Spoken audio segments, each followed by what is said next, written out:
I'm live. I'm live. Caught off guard a little bit. This is going to be about, this is a Spaces. We recorded on my phone and replay it on YouTube for you guys to make, you can make comments in the comment section. Is that the right direction? I think so. And so that's, if you don't want to talk, you can jump in here. So this is about PTGC and UFO, the two index tokens, hyperdeflationary, that pay you passively over on Pulse Chain. And we're going to start the Spaces here in just a minute. We do this every Monday at the same time. We also do it on Saturdays at 7 a.m. Pacific on Saturday. And I'll be speaking with the founder, Zen, my buddy. Here we go. Looks like we're live.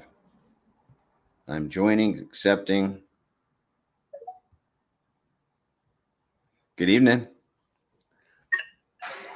What's up, Banana? How are you? I'm doing good. How are you doing? Good. Yeah, I did notice that the attendance was low. It's because the box for the stream on Twitter is down below the fold. That's a bummer. Exactly. That's what I think it is too. So I think we need to keep that box to where it's appearing still by putting the link a little higher. Yeah, and I don't even shortening the post altogether. Or what? Shortening the post altogether. That's what needs to happen. Yep. I just AI the posts, but I need to tell it to keep it to 100 whatever characters so that people can see the full blue post thing. Or maybe there's a hack that I can figure out too to make it visible.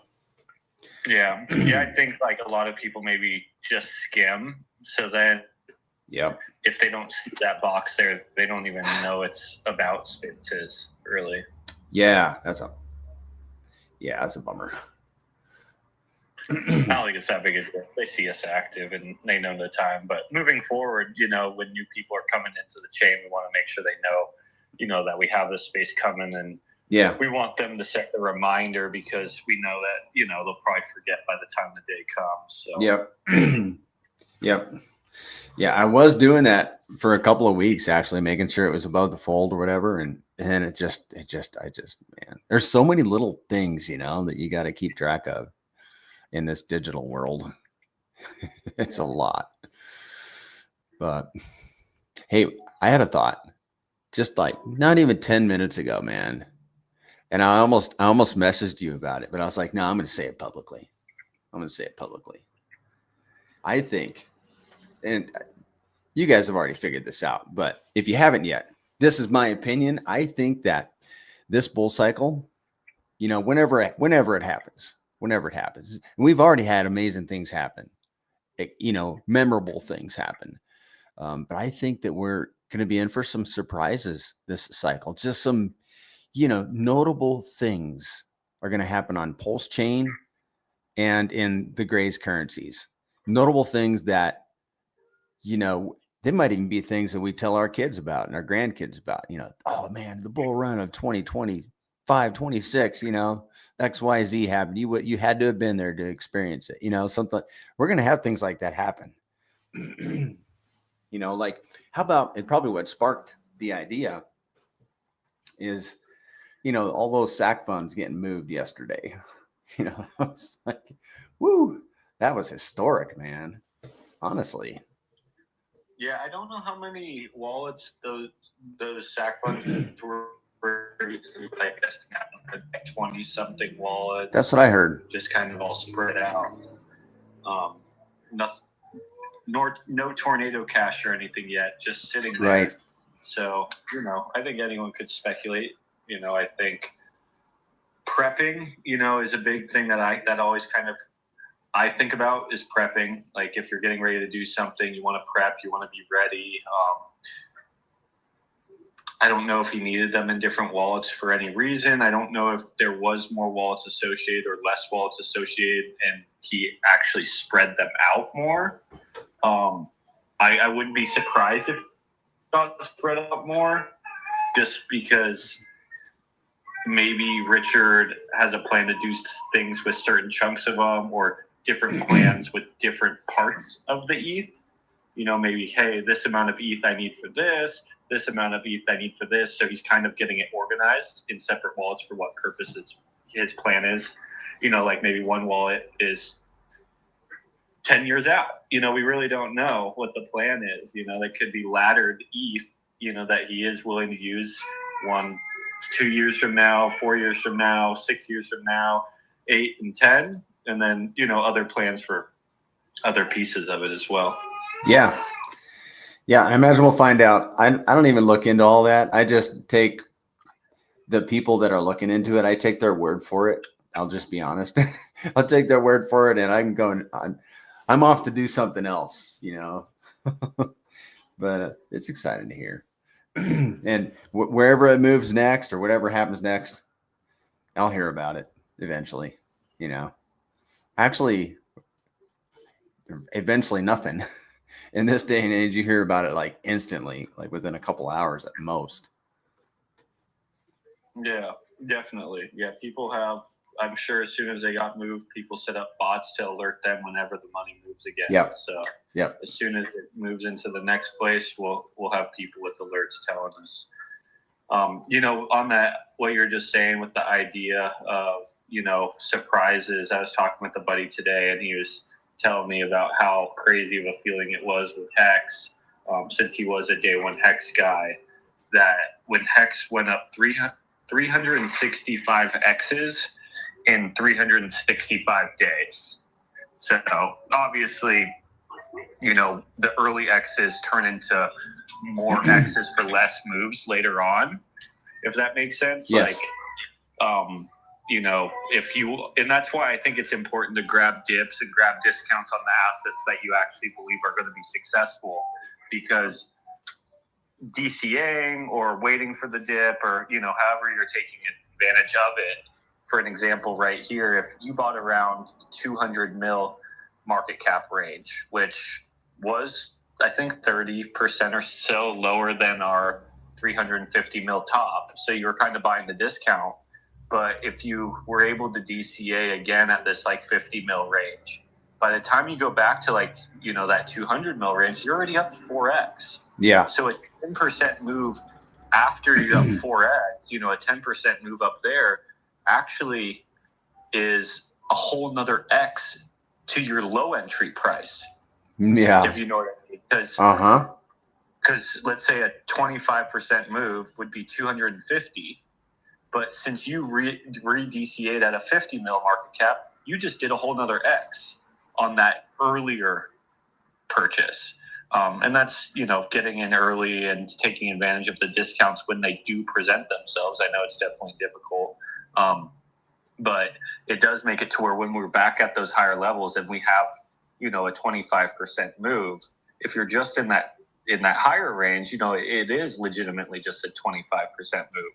But if you have a portion of your portfolio that you were able to scoop cheaper prices, those moves are X's. Yeah.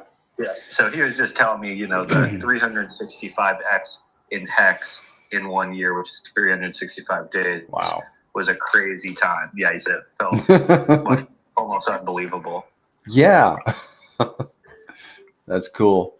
And speaking of X's, somebody that was on our spaces on Saturday, I'm not going to use any names, but in case they're all listening, like, oh, you guys are already in on my business. Well, these guys bought their first bags of PTDC on Saturday, and they're already up $900 on their entry position on Saturday. They got in at a fabulous price, in my estimation, and the timing was perfect.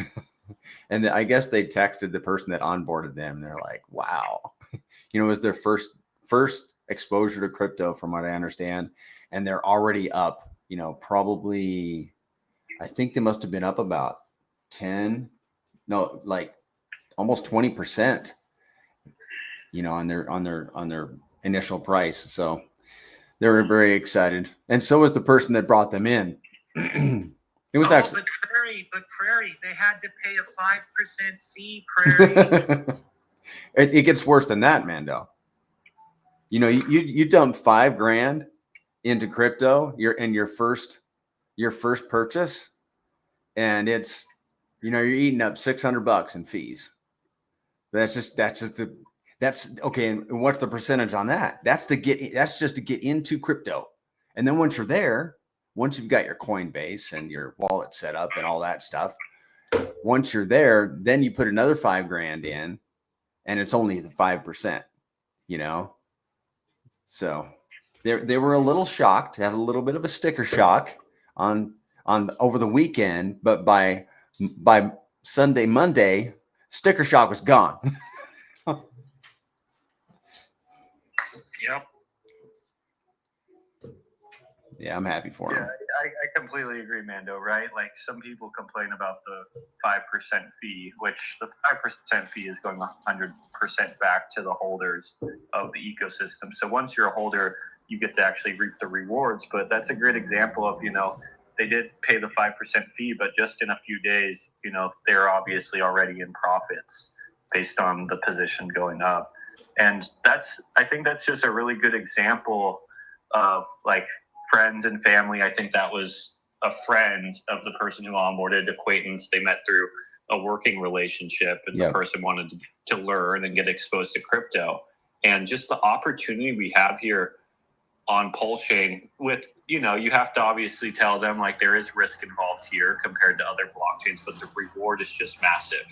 And when those users see a 20% move in their portfolio over the weekend, like this starts to spark interest. This starts to spark conversation, not only between the person onboarding them and the onboardee, but also the onboardee, I think, then starts to tell people about it. If this 20% move this weekend, let's say by next week, by next space next Monday, let's say he's up 50%.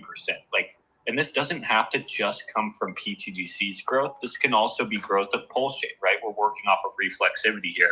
So by PTGC being at pretty low levels against Pulsechain, and Pulsechain being right back around its close to all-time lows, it's just a great place that we can actually onboard no coiners and brand new people, or even people who own like Bitcoin and Ethereum but just aren't really exposed to DeFi, and give them a great opportunity, risk to reward. And if they have a pleasant experience, I think they most likely will start to tell more people and expose more people to this risk to reward ratio that we have over here, which is a unique opportunity. Obviously, I think a lot of people on chain are pretty worn out, but these brand new people that could be getting exposed right now, like just have an opportunity in front of them, and their experience is going to be so much different by possibly, like it's obviously stuff could go back down and their experience couldn't be awesome.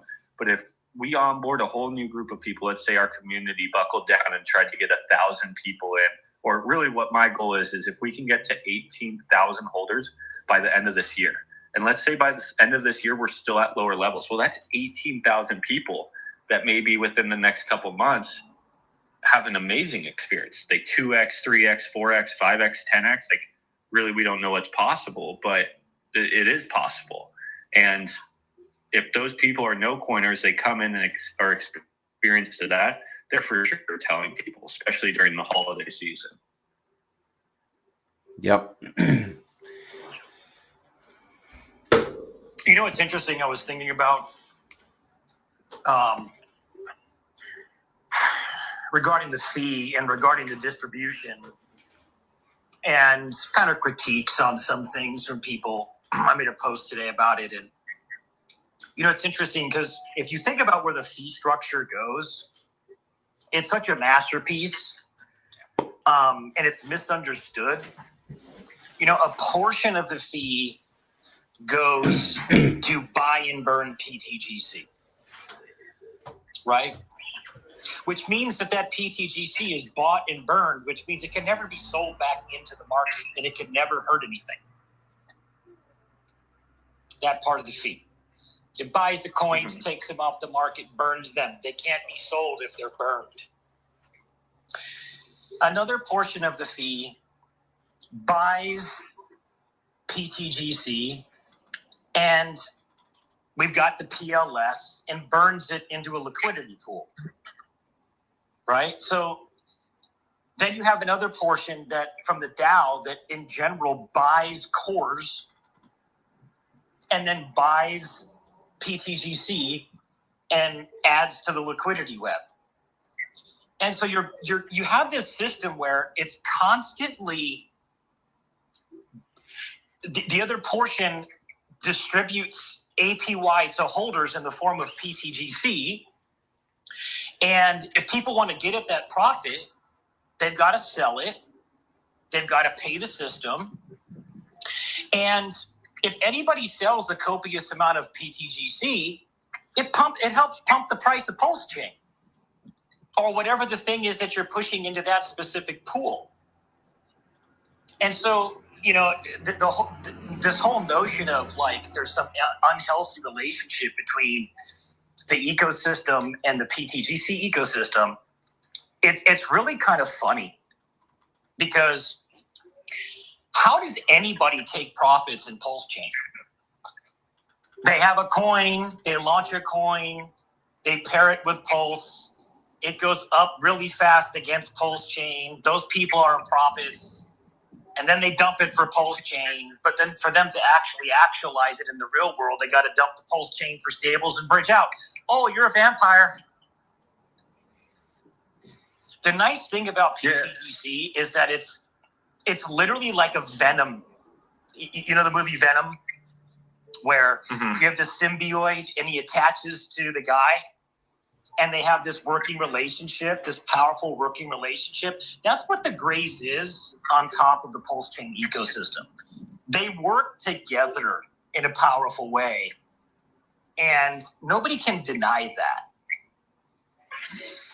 Yeah, I might not know all the context of what you're talking about, but are people like upset that we're able to generate so much revenue off of the chain and utilize that value to obviously enhance the price of our ecosystem, putting our community in more and more profit? Yeah, there's some people that have a mindset that they look at something, and you want to know what the funny thing is that inadvertently and by default, by the argument, they actually are proving that the system works really, really, really well by the argument. But the thing is hey, it's vampiring the blockchain. No, it's not. You are always going to have people coming and going, charts ebbing and flowing. Mm-hmm. You're always going to have people coming in and going out. The only difference is that we turned our liquidity into a generating revenue stream in the same way that Coinbase turned their liquidity into a revenue stream. Mm-hmm. There would be no revenue generation if we didn't put millions of dollars onto the blockchain to allow people to make money going in and out of the liquidity web. Yeah, we're offering a service to the blockchain. The only reason we're able to offer that service is because we own portions of the supply. We bought it. You know what I mean? We own it. And that's the interesting thing, right? Like, if prices remain low at these levels, which they've been remaining low for like 2 years now, the market is just giving the PTGC ecosystem the value generation mechanic that we have to just generate more and more and more value. Because everything on chain, if it's getting brought in as PTGC or if it's even getting brought in as PLS, right? It's all value, right? And there's a value to all these assets. And the more we rake in, right? For example, the last year has been 4.5 just the PTGC ecosystem. That's value generated, right? And that's value generated at Pulse Chain being at below SAC price. So it's not necessarily our fault that Pulse Chain's at this level. We're not the ones selling. Like, if you look at a lot of our community and if you look at the code of PTGC, it actually keeps all the revenue on chain. It doesn't even go to an entity that bridges out. Of course, there's the situation of some community members that are holders maybe taking profits and bridging out, but that's specific to that individual holder. That has nothing to do with the protocol itself. Yeah, but right? that's my point is that that's in anything. That's in anything. That's in That's a in meme anything. token. Just If you because there's a give fee in meme front of token it, that who runs- gives a shit? Okay, there's a 5% fee in front of a PTGC token.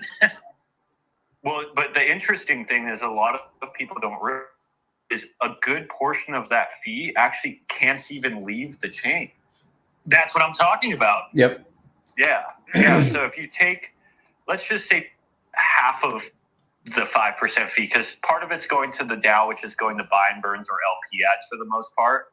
And then obviously there's the automatic functions that go to LP burns and buy and burns. Those LP burns and those buy and burns, those can never act. That's value that can actually never leave the chain. We're not selling that, That's value. Well, but not only that, I mean, with the revenue that's been generated, millions of dollars of that has been buying cores. I kind of get their argument because it creates a situation, especially as every single transaction technically buys PLS, and we've put a lot of effort into getting Hex, into getting PulseX, extremely discounted prices. We've definitely spent millions, I would say over $1 million on cores, or if not more, on that's more core coins. Yeah, core coins, buying this entire dip. So you have to ask yourself, like, what protocols have actually been some of the biggest buyers of RH assets at the bottom? This is a pro and con, not really a con, but it's a con for the people who don't want to actually be exposed to this. They're not going to be exposed to what we're going to be able to generate in the future, because the entire Pulse Chain ecosystem let these assets be on the market for, in my opinion, way too cheap for way too long. So it's given our ecosystem and our protocol, which has been proven to work, the ability to generate so much revenue at these levels, not in dollars, but the trick is in these very valuable assets. So when the revaluation comes, our system turns into an absolute monster, and we'll continue to do good with it, right? That's what's super unique about this protocol. And I think what future is really going to set it apart from 99% of actual successful DeFi protocols is there's not a lot of real DeFi protocols out there where pretty much all the fees just remain 100% back in the ecosystem. All normal protocols, let's say even Pump.Fund, right? There's a large amount of money in that system that just goes to the dev, and the dev just leaves with it. It's constantly taking in revenue. You even go to Uniswap. There's a fee that goes to devs, and a lot of that is leaving the system, right? This actually has no into it. It's all based on just people holding. So you can own your percentage of the revenue that's being generated, and more importantly, what's generated in the future, right? Because we've been able to, build up LPs with Hex and PulseX and Pulse and Ink and eHex and some of the fun memes on that blockchain as well. And as all these things grow, which I think anyone here on Pulse believes, so will the revenue generation. And that's where the system will really start to generate revenue and generate revenue and generate revenue. And you can either be exposed to that revenue generation, or you can watch that revenue generation from the sidelines. It's up to every individual user. But what's cool is Pulse Chain has actually gave users the chain bags at discounted prices. Because if Pulse Chain, let's say, was 2x SAC price right now, or some people wish it's a lot higher, but let's say it was just 2x SAC price right now, that means to get these same size positions, you would have to spend like 6 to 7 times the amount of fiat dollars on these assets. Wow. So, a lot of people might be able to come in with $5,000 at these levels and get a dolphin position, but would be unable to get that same dolphin position at $35,000. And that's where I think it's a super interesting situation, because the Pulse Chain market has actually given normies, it has given us the opportunity to onboard normies, people from other blockchains and people from this blockchain into a very unique product at the bottom, and it can be taken away at any moment, just like how our ecosystem was given the opportunity to buy up a ton of the RH cores at the bottom, which we've very much advantage of that opportunity. And we're going to use that opportunity, obviously, for good by offering a service to the system, not selling it on the market. It's amazing, Zen, that we're still there. We're still there in that environment right now, by God's grace. It's like, oh my goodness.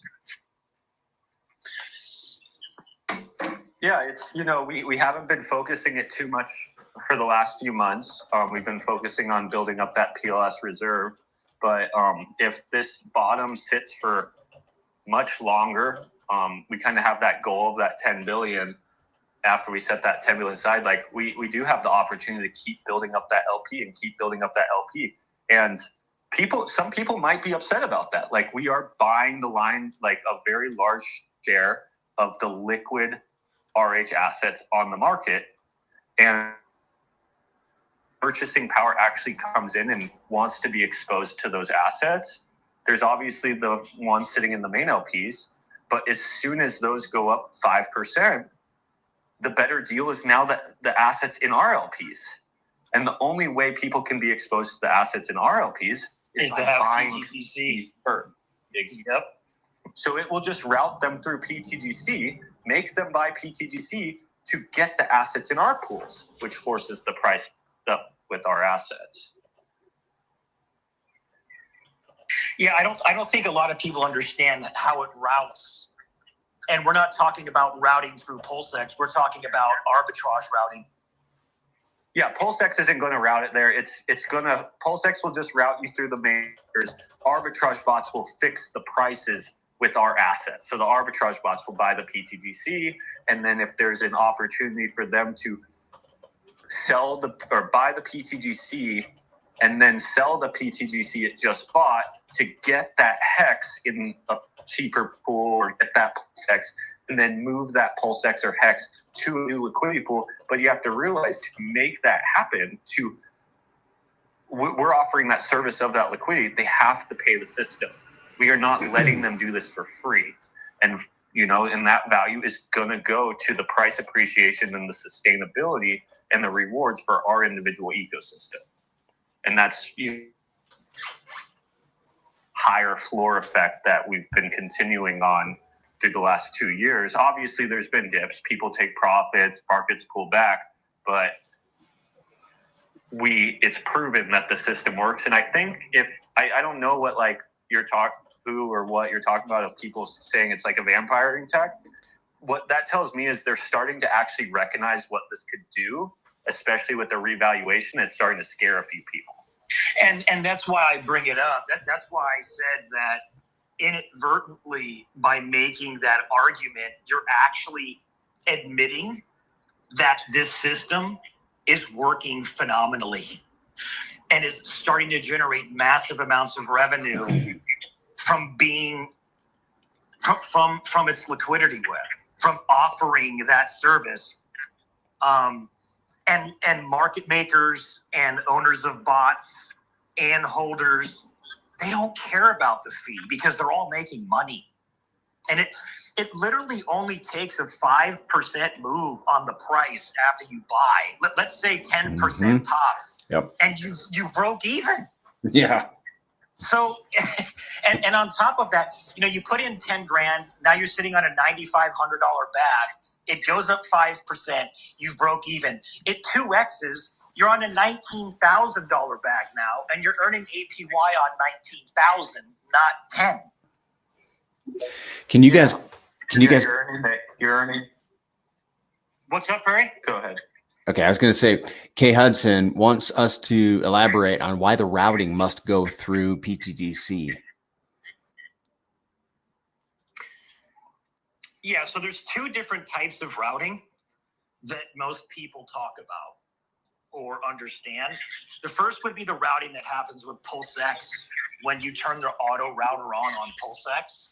So if you want to swap whatever token into PTGC or whatever, on PulseX, it will auto route for the best price. Right. But with fiat transaction tokens, they don't auto route on PulseX. So what we're talking about is not the auto routing on PulseX that takes place. What we're talking about is when somebody sells down the price or sells up the price, it causes an unbalance in the price in that pool versus all the other pools that PTGC is in.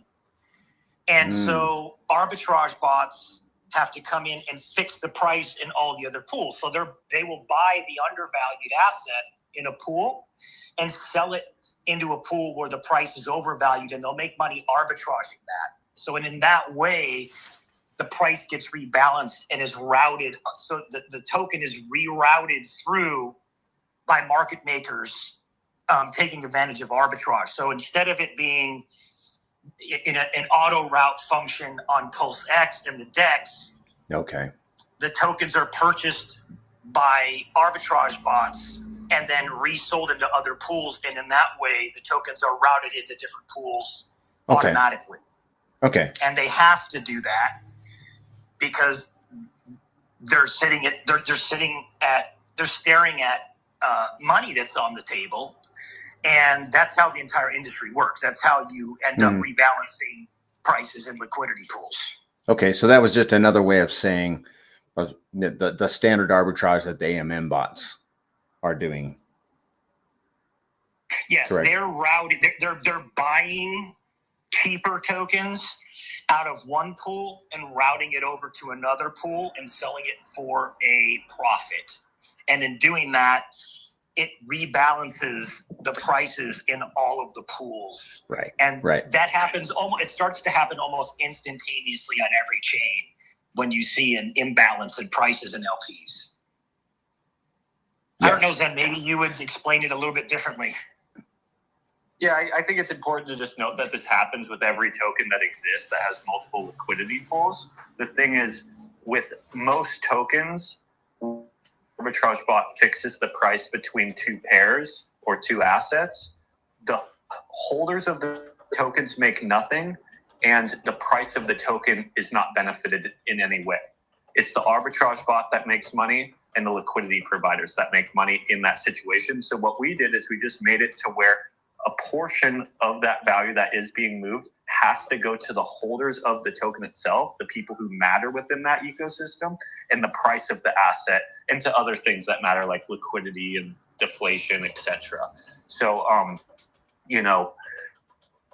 it's kind of an extreme example, but it will make more sense with an extreme example. Imagine if people, or maybe Richard, wants to buy Hex, right? And he's just going right in with ETH and buying Hex right off the market. Well, the auto routers within Pulse are main Hex pairs.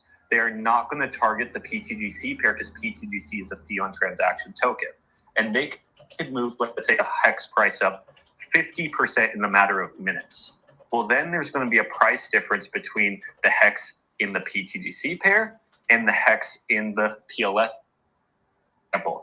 And an opportunity for arbitrage bots to make money. So what they're going to do is they're going to get the Hex out of the PTGC pair and they're going to sell it in PLS pair.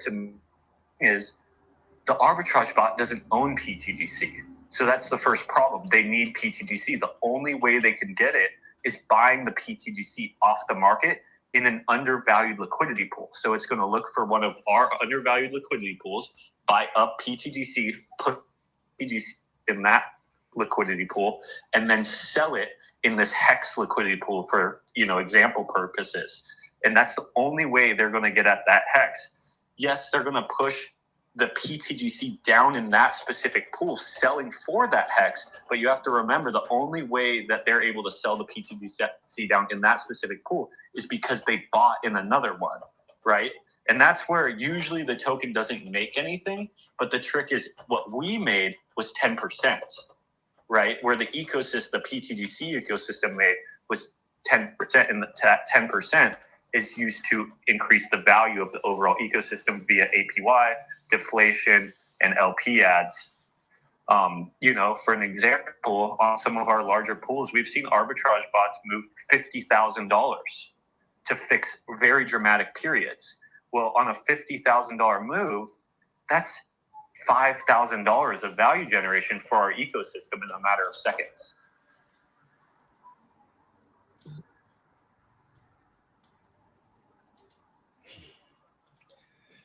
Yeah, and as assets increase because of size of liquidity increasing. So you have to remember everything is sucked down to like absolutely low prices.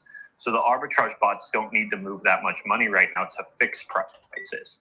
But as assets increase in value, the market makers will need to move more value to move prices around, because the more liquidity you have, the more value you have to move. So that's why we can actually make educated hypotheses of our future volume based on current liquidity size and current volume. Because if we have a 10x on Pulse Chain, we know our liquidity is going to at least do a 10x roughly. So then with the 10x in liquidity, we now know market makers will need to move 10 times the amount of revenue to fix the prices. So that's how we know our value generation could be roughly 10x in the future as well. And those are just educated guesses just based on knowing how these systems function. Obviously, that doesn't take into consideration a massive amount of buy pressure on BTC, which is highly likely based on that always happening in the past when value actually starts flowing into the blockchain. Obviously, that doesn't take into consideration if there's a massive sell-off on PTDC. But if there's obviously the system just kicks into gear at lower prices, which equals more buying and burning and more LP ads with cheaper tokens, which for longevity purposes, as long as PTGC makes its way back to those good prices and those good times due to it being a sustainable ecosystem, actually isn't that bad a thing. More tokens into the hands of people and in the debt addresses.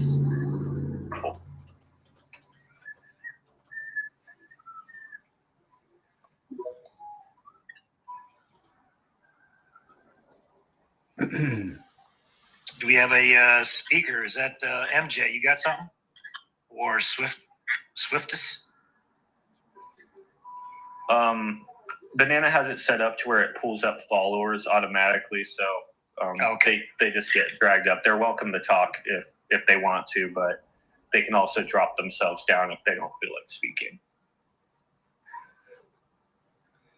Yeah, I wanted to bring up, so right now I kind of have a little goal with our community because I want to put a lot of focus on this real life onboarding within our system, because I believe by us pushing hard at these low levels within real life onboarding, or it could even be crypto onboarding as well.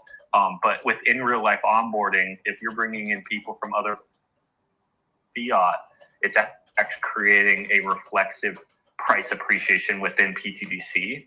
So with someone buying Pulse, that's obviously pushing up the price of Pulse in decently to, be a decent amount of money coming over. But like, let's say in the next month, our ecosystem brings in $1 million, just for it being an easy number. Well, $1 million actually is enough to increase the value of Pulse, right? Like, I don't know what it is, but let's just say for this example, it's a 2x. And then if that $1 million makes its way to the PTDC ecosystem, let's say that's another 2x. I don't know the exact numbers, but I'm just saying, well, that would be a 4x for PTG, because we actually brought in value from outside of the blockchain into PTDC. So it actually pushes the price of PTDC up even more, and we're helping PLS in general.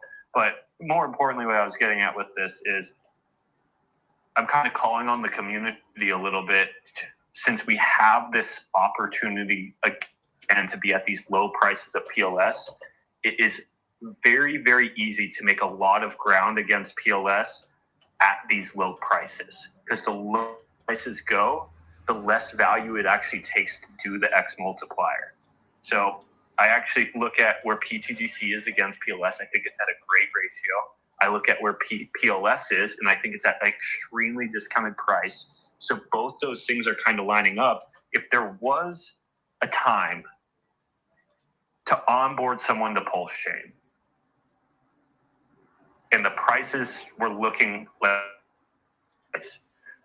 I think right now is kind of the time, and it's a series, and it would be very good for the PTDC ecosystem, because if we could create an army of in real life onboards, people that aren't in socials, people who aren't trading every 2% or 2x move to the next meme token, in real life, people who actually hold their bags. If we create an army of no coiners, just a few coiners, people who just more worry about their daily life and not sitting on crypto Twitter, grabbing the next thing, when prices start moving up, and it could move up by literally us just onboarding in real life people, the people that we onboard are going to be put up in X's. And these no coiners, or these, very little coiners, or me friends, they have onboards that they've yet to tap into, which we can spark with the PTGC community, and we have in the past, our own little bull runs just on our own.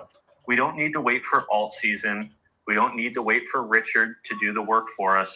We can actually do tons of the heavy lifting just on our own by picking up the phone and making just a few phone calls. So I'm kind of trying to put it out there. Right now, we're 16,000 holders. So yesterday we were at 16,529 holders. Today we're at 16,545 holders. So we've picked up 16 holders in the last day or so, which is good, right? 16 holders isn't bad. I want us to try to set a little goal if we can get our community up to 18,000 holders by the end of this year, with a lot of on in real life onboards, because usually the in real life onboards are stronger holders, and this is brand new value flowing into Pulse Chain, which is going to equal reflexivity for PTGC. It's going to make the pump even stronger. So did you say the goal is 18,000 holders by the end of the year? Yeah, I think that's a good goal.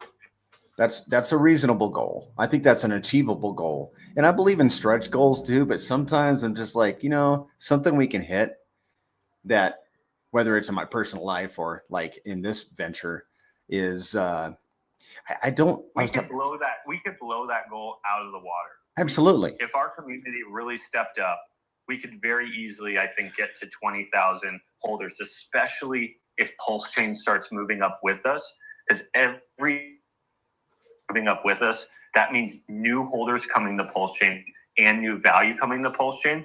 Lots of these people have made their way to PTGC. I've watched it 2 times now. Each time PLS has moved up, lots of holders have actually made their way to PTGC. We've been in the 500, 700, I think, at 1 month range when PLS is going up, because PLS moving up means value and users are actually coming into the blockchain. But what I'm kind of saying is, let's pretend, because I've been hearing for a while now, and I've even been thinking for a while now, alt season's coming, this is going to get easier, but it doesn't. So I have to kind of check myself a little bit and say, hey, it's time to get to work, and it's time to onboard people IRL, just like kind of Richard was saying, with focus on your bag like it's a business, right? If you have an in real life business, it's on you to onboard people to that business. You need customers to either get your product or get your service. If you're not going after customers, you don't have a business, right? Family member has to make it their full-time goal to keep onboarding, but in real life people, I think, can really help PTGC thrive even more than it already has, by setting us apart not only from a lot of the other assets on chain, which are not based on in real life people. It's really all just people on Pulse Chain already. And then also set us apart from a lot of other blockchain assets that have done well too. The ones that I've seen really succeed have tapped heavily on in real life onboards. Okay. Right? Okay. Well, in January and February, we brought in a total, in those 2 months, 2,800 new wallets. And then in the last, March. Yeah, so obviously those months we were moving up on Pulse Chain. So Yeah. there is new people and new value. And that's kind of what I'm saying is, a lot of people don't realize when PLS moves up, that means new people and new value is flowing in. And that money is flowing in. Those people are flowing in to find assets to go in. So of course, that's easy to pick up holders at those times. But where some serious ground is made is when it's hard, right? Right. We're actually having to knock on doors, make the phone conversations. The truth is, right now is best time to get them in, right? If you're going to make that call, bottoms of pulse chain and bottoms of PTGC are where you want to be onboarding people in. It's easy to put friends and family and profits at these levels. Yeah. So we brought 2,800 in between January and February, and then since from March through September, 3,300. So just 500 more than in those 2 months. And I have a suspicion that Pulse Chain's not entirely tapped out, right? Not everybody on Pulse Chain has exposure to the Grays currencies, but I think, you know what the thing is, Banana? If they see us grinding and bringing in real life people, brand new fiat or other blockchain value on chain, and they see us pumping up price without even the help of Pulse Chain, the remaining people that are on Pulse Chain are yet to be exposed are more likely to get on board. true. Where I was going with that is that I think that probably the market we do need to venture into is the in real life people that aren't the no coiners, and I'm excited about that because I think pretty much everybody has either heard about the Grays currencies, and they've already made a decision. They got some or they haven't yet, but it's the no coiners that we can really reap a harvest, I believe. And I think the no coiners, what an important thing to bring up is that a no coiner or someone who's like not really into crypto, maybe has ETH, Bitcoin, wants to learn, wants, a great, opportunity, risk to reward. They aren't see a lot of the Pulse Chain communities for now. I 100% get it. They've already onboarded a few people. They've kind of already made the phone calls and got who they could get in. But with a no coiner, a brand new onboard, they haven't made that phone call. And if we can give them a great experience, just like any business, kind of going back to what Richard was educating, if you offer a business and you worked hard to get this client and they bring, a card and you just gave them a great service, you were nice, you gave them a great price, and then they had just an experience, they're going to refer you to friends and family, right? So if we're bringing people in real life people in at the bottoms, and just like this person that we have the example of this weekend, someone onboarded their landscaper in Saturday, and the landscaper is already up 20%. And he literally sent him a message or called, so thrilled with the experience he has had so far, right? Obviously, this isn't the case for most hexagons, and even like some people within PTGC, price is somewhat low right now. But that's what I mean is by doing this hard work at the bottom, the people that we're onboarding at these levels can actually have a great experience, and they're going to want to tell people about their great experience, especially with Thanksgiving and Christmas coming up. Yeah, true. Obviously, it's easy, showing them, hey, guys, look, I'm up 2x in the last week. Like, you guys should have got in. But, that doesn't do them as much good as kind of trying to educate them or just letting them know of the opportunity that presents itself prior to that. Because if you get them in prior to that, they're like calling you saying, whoa, dude, we 2x this week. This is awesome. And then next thing you know, they're talking to their brother, and their brother's hitting you up wanting to get in too. Yeah, and I think it's important to realize too that that gentleman came in. He's not on X. He has zero emotional tie to Pulse Chain or Richard Hart. Knows nothing about any of the past. Could care less. Doesn't care. He's gone back to his family. He staked and he locked and was just onboarded, and he went out and now is living his life. He's not, he's not doing what we do. He just went, he invested in something, staked it, locked it, learned a little bit about crypto, watching a chart now, right? And you're going to have a lot more success with happy people just kind of learning about something than trying to force them. Okay, now go on X and get a Twitter account and go onto the TG and, you know, be exposed to all this trash, BS, unprofessional environment that crypto unfortunately is 98% of the time. That's how you have, you know, it's like these movements. You can have these large movements if you actually have something that's a good L1. It's safe. It's not going to rug. It's proven. You got regulatory, you know, clarity on it. You know, it's backed by entities with a lot of money. You know, and then you build something on it, and it doesn't have to be about everything else. It can just be about a movement on Pulse Chain in a specific community. That community doesn't have to have anything to do with anybody else. That's the beauty of a global blockchain, is you can build cities on a blockchain. It's just like a globe, right? And you can incentivize people to move to a city on a chain. Like people are leaving California and going to Texas because they're more incentivized to live in Texas, right? It's just a better environment. You're more incentivized. It's cheaper everything. It's, you know, so the in real life thing is a powerful thing. And it's stupid to believe that there's not an absolute ton of people out there with a whole lot of Vegas money that would love to learn a little bit about crypto. They've never been, everywhere I go, guys, I talk to people, they have no clue about crypto. Very few people. Oh, well, I you know, some might have a Coinbase account kind of a thing. But I think that a lot of the times we take for granted, we think that, you know, so many people are in. Guys, retail isn't even in now this cycle.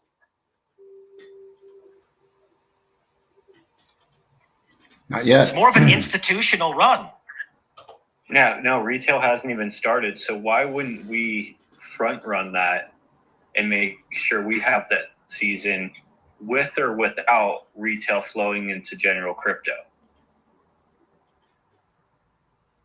Yeah. And with bringing retail into PTDC, we're helping Pulse Chain succeed as well. And even if those gains that we bring into Pulse Chain aren't sustained because people are selling, what we are doing is washing out the negative people that are sitting here on Twitter that want to leave. And let's bring in some fresh new people who don't have like these emotions and this resentment towards their situation.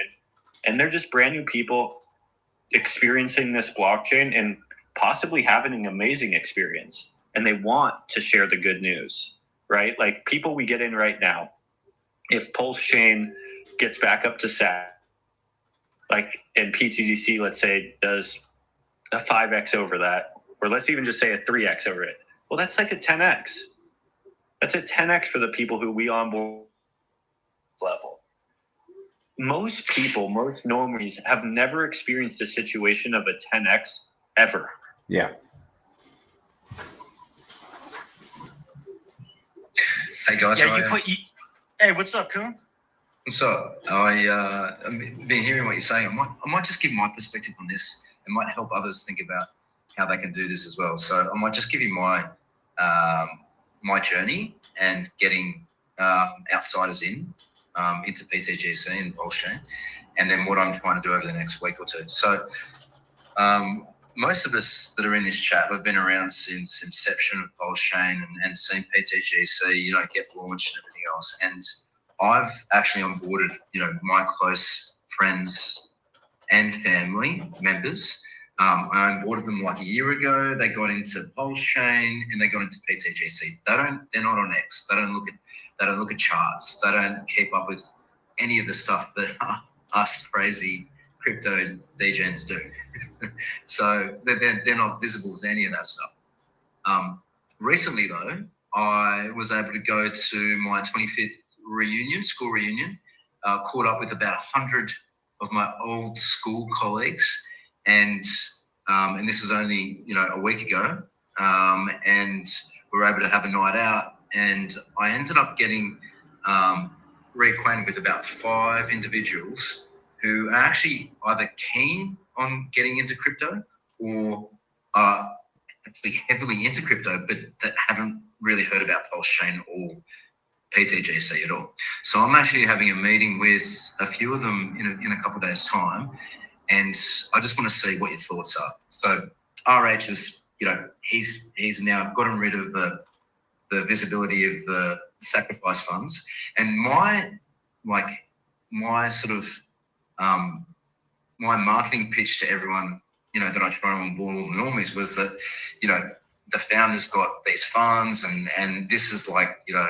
this is going to be like the thing that no other chain has, and it's like a secret weapon that's going to come out, and our chain's going to start pumping, and this, that, and the other. And that's why this is such an awesome investment, because you're getting in at ground at inception, and also we've got these other hidden secrets that can be used at any time to pump chain. But now that that's disappeared, how would you approach that, discussing that with new normies or people that haven't really delved into the Pulse Chain ecosystem and getting them into PTGs? I have my answer. Do you want to shoot first then? Yeah. So I probably wouldn't talk about the SAC funds too much personally. I would just highlight the opportunity that we have on Pulse Chain compared to other successful blockchains, right? I even today of, ETH's done a 10,000x, BNB's done 1,000x, Solana's done 1,000x. All these top blockchains have done thousands of X's, but we here have a blockchain that's technically done 0 X's. It's in its first cycle bull run. Those other ones are a few cycles older. So I think highlighting, we are on a blockchain that's undervalued and it's its first cycle, and there is opportunity there. There obviously is risk there, so that's kind of like, the part I would bring up is, hey, there is a risk with something that is so undervalued and so brand new. Like everyone should understand, just like a startup of a new business, or a new relationship, but is so much opportunity for growth when you look at the success of other blockchains of similar design. Obviously, we're an exact fork of Ethereum. And then you could also bring up to them the specific protocol that you're trying to educate them on, PTGC and UFO, are indexes of some of the top assets on the chain, so they don't need to look and try to be exposed to what they think is moving. They are actually exposed to them by just holding this asset. And more importantly, it has a system behind it that takes all the profits from the movements of the blockchain and just brings it right back in the form of APY and buy and burns, if they are experienced enough to understand that side. Focus on the a lot of people aren't, and I would maybe say, hey, you could even bring up the fact that the protocol has specifically been holding off on even using its DAO funds and gave the community an opportunity, because we technically are giving the community an opportunity to get in at these prices, because we are strategically waiting to use these DAO funds when the time is right. And if we didn't strategically wait, we probably wouldn't be at this level right now. And we do know that the protocol is these funds eventually. We obviously are waiting for the right time, but we most likely are going to be turning on the buy and burns again, the LP ads again, which do come, LP ads, we need to buy the PTGC side anyway. And this is going to start to turn on soon. And we've seen every single time these have started to turn on, this has started to increase the value of PTGC. So it's, I think, nice to possibly bring that up to investors. Like, hey, it also has a reserve of funds that helps the protocol succeed. Not to mention, the blockchain is a brand new blockchain and the sky's the limit. Obviously, risk to reward here, but the opportunity for risking a little bit of value is literally, you could probably risk $10,000, possibly change your life forever. Yeah, totally. And don't get me wrong, I think it's amazing that RH has done this, because I can't stand the wallet watching, and it's great that we have no idea what's going to happen now and how it's going to happen. I think that's the way it's always meant to be, otherwise it doesn't happen. But yeah, I'm still going to try and, give them a few golden nuggets that, this chain has these other, holistic, secret weapons that can come at any time, and this thing can just go vertical. But yeah, you're right. I'm going to focus on a big one. A big one on chain. Like we have, I think it's around $2 million of buys from either the buy and burn or buys and LP ads with here. Obviously 2 million isn't that much money, like that's not 20 million, but it's very significant about, compared to where we are on Pulse Chain. The fact that we're able to buy that many people out, it's just a nice highlighted thing, like, hey, the protocol itself via its code has actually bought back $2 million of assets that otherwise would have been sold on the market from users, or price could have been lower right now. And it's already got, I think we're at close to $300,000 sitting in the DAO right now. With Pulse Chain getting just back up to SAC, we're close to $1 million. Yeah, that's a good point. Showing them the value now, and then showing the value at SAC, and highlighting that that move can happen anytime, and it's getting this is something that the long-term investors have actually been hearing and thinking that this is your last chance to sort of get in before it happens. So yeah, for sure. But I think focusing on the index, Mando, focusing on that index, that we are the index, and that we do, and then the other strengths of our buy and burns and everything is a reflexivity of Pulse Chain. I think that's where I'm going to just focus on. So I love this question. This is the question, right? And the people that are in this chat right now on this space, technically we could stay here all night talking about this topic. Now, for me, the first thing for me, if I went to a reunion like you did, I'm sure you had an absolute blast, and I'm glad you had a good time, Coon. So that's awesome, man. I'm looking forward to my next reunion with my buddies too. But the first thing is it's always about them, right? Yep. And when they ask me what I do, I always just share with them what it is that I do and how it's impacted my life. Everything is true. There's no sales pitch. It's just, this is what I've been involved with, and this is what it's done for me so far, right? So that's the natural, holistic conversation. And I'm sure that's the one that you had, right? Yeah, correct. Because I'm very reserved with bringing up crypto. Correct. Unless it comes up, naturally in a conversation, and then I can actually say, well, actually, this is what I do. This is my day job, but my passion is this. And then I start on how it's changed my life. Yeah. So what I have found is that people can tell when they're talking to a friend or an old colleague that's successful versus somebody who's just blowing steam up their ass. Number one, there's some authenticity there. Yeah, bro. There's some weight. There's some posture there, and some authority there, because you're not blowing steam up somebody's ass. You're talking from real life experience, and people can feel that. So once you start opening up that conversation, I've just found it's very natural to flow, that it just moves into, okay, Mando, well, what do you suggest? Like, what are you into? Right? Yeah. And I'm always going to say, I'll tell you what I'm into, and I'll tell you why. But with a caveat. And the caveat is always in the back of my mind. One of the best sales trainings I've ever had, one of the best statements is, the less you say to more people, the more money you're going to make. The less you say to more people, the more money you're going to make. In other words, you don't want to vomit TMI onto people when you're in that moment, gathering those colleagues that are potential onboards. Because in reality, the truth is that they really, truly just want to learn from you what you like, because they trust you. And we don't have to oversell that. Yeah, right. That's a good point. Okay? That's a good point. So what I do is I say, look, here's the reality. You want to open up a couple sex accounts. You obviously, on lows, want to buy some Bitcoin, want to buy some Ethereum. Okay, so I start with the blue chips, and we have that blue chip conversation. And then, now let's have some fun. Now let's get into this, my favorite speculation plays for those really nice Grand Slam home runs. And they always want to know what those are. For Especially me, when you have some hidden context to it.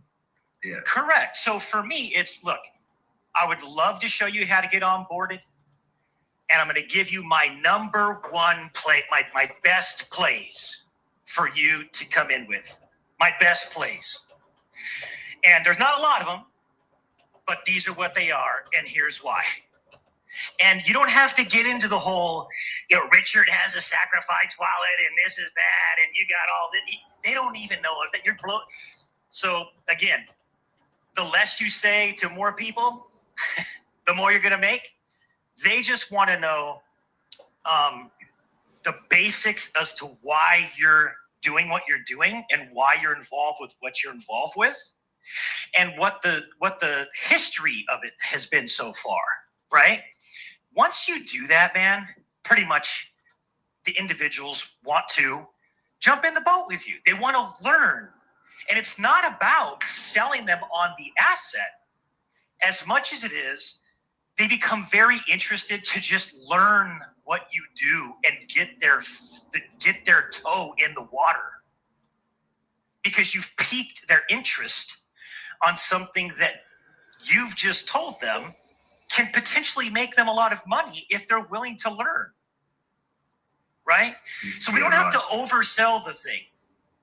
We truly don't. We just have to be authentic, tell them there's an opportunity, tell them how they get in, tell them what your favorite plays are, and the basic bare bones as to why. And I guarantee you, you do that with 100 people, and your conversion rate's going to be through the freaking roof, with people throwing their hands up saying, I'm in, I got 10 grand of Vegas money to learn this. Do you think they need?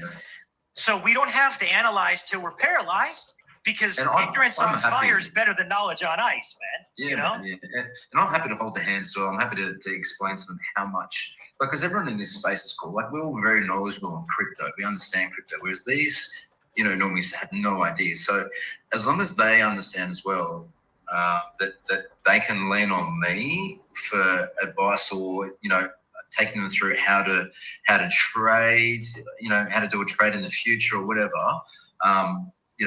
That's something that I think that they'll. Kuhn, let me give you this real quick. Let me give you this real quick. I onboarded my best friend, my son's best friend's mom, not because I wanted to, because my son begged me to help her.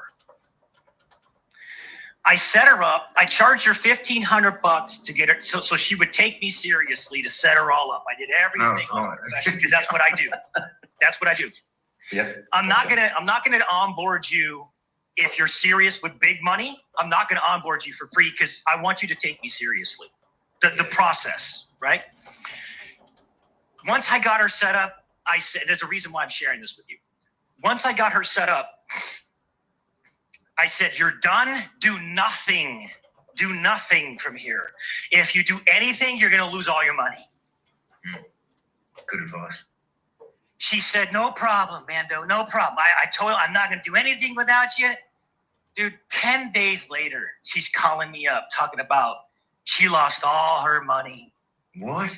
No fucking way. She clicked on this, and this wallet got rinsed, and then she sent $50,000 to an ICO for a meme coin on Solana, but she sent the money to a Coinbase wallet.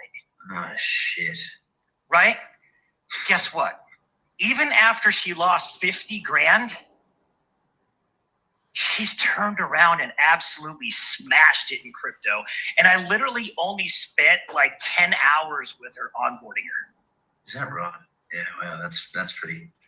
So what I'm saying is, the reason why I share that is because once we share how this works with the right people,